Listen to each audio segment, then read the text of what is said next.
আসসালামু আলাইকুম। Hello everyone. সকালবেলা উঠে আজকে চা তৈরি করছি। ঠান্ডা এখনও কমেনি আর বুয়া আসেনি। বাড়িঘরের অবস্থা বেহাল হয়ে গিয়েছে।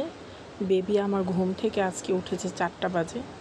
সব কিছু এলোমেলো করে ফেলেছে কারণ ওর জ্বর ঠান্ডা অসুস্থ। বিকেলে ডাক্তারের কাছে যাব দুইজনই।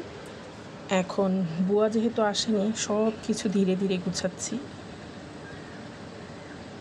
বেবি 4টা বাজে উঠলেও আমি শুয়েছিলাম, জ্বরে ঠান্ডায় উঠতে পারিনি।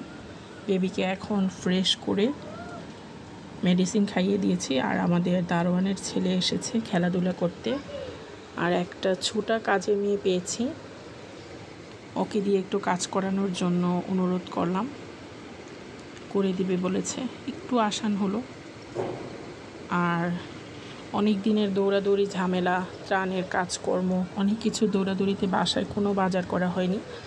আজকে হালকা পাতলা একটু বাজার করে নিয়ে আসলো যেন অন্তত পক্ষে 1 সপ্তাহ চলতে পারি। এখন জ্বর ঠান্ডা নিয়েই এগুলি গোছাতে হবে। আর আমাদের এখানে প্রচুর বৃষ্টি হচ্ছে, তো এখন আজকে খুবই ছোট রান্না করব, কারণ আমারও শরীর ভালো না, মেয়েরও শরীর ভালো না। বিকেলে আবার ডাক্তারের কাছে যাব। পোলাও রান্না করেছি, সালাদ করেছি, ডিমের কুরমা করেছি আর মুরগির মাংস ভুনা করেছি।